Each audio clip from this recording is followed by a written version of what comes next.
नमस्कार, डी24 तास paid news channel तुम्ही पाहू शकतात। धुळे जिल्ह्यातील रेल्वेमध्ये असलेले अधिकारी संतोष जाधव यांचा सेवानिवृत्तीचा कार्यक्रम धुळे येथील घेण्यात आला।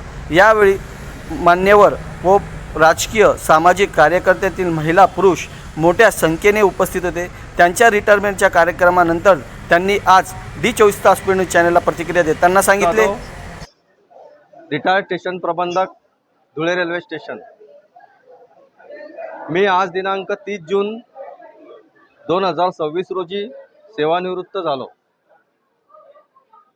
माझ्या सेवानिवृत्तीचा जो कार्यक्रम आज माझ्या परिवारातर्फे आयोजित केला गेला होता, त्या कार्यक्रमाला आमचे नातेवाईक, मी ज्या कॉलनीत होतो ते कॉलनीवासीय, आमचा रेल्वेचा संपूर्ण कर्मचारी वर्ग, अधिकारी वर्ग व सर्व मित्र परिवार यांनी व पत्रकार बंधू यांनी आवर्जून उपस्थिती दिली।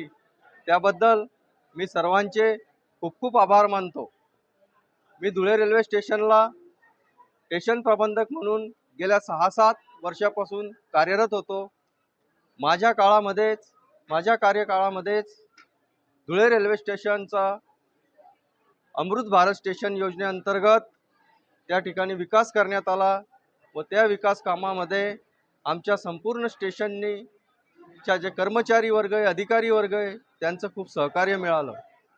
धुळे मुंबईची सेवा असेल, पॅसेंजर ट्रेनचं मेमूमध्ये रूपांतरण असेल, जो मोठा ध्वज राष्ट्रध्वज स्टेशनला लावला गेलेला आहे तो राष्ट्रध्वज असेल, किंवा आता सध्या नवीन एक प्लॅटफॉर्म बनण्याचं काम सुरू आहे, याशिवाय गुड शेडचं स्थानांतरीकरण आहे, लाईनचं विस्तारीकरण आहे व एक नवीन प्लॅटफॉर्म या ठिकाणी तयार करण्याचं काम चालू आहे।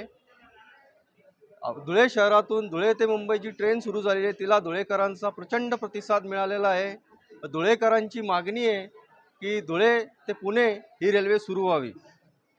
तर धुळे ते पुणे रेल्वे धुळेकरांतर्फे जेही निवेदन आले, जी मागणी आली, ती मागणी मी माझ्यातर्फे वरिष्ठ अधिकाऱ्यांना व वरिष्ठ आमच्या वरच्या ऑफिसला, रेल्वे बोर्डाला वगैरे मी पाठवण्याचा माझ्यातर्फे प्रयत्न केलेला आहे। तर माझी अशी इच्छा आहे की धुळे पुणे ही रेल्वे सेवा लवकरच सुरू करावी। धन्यवाद।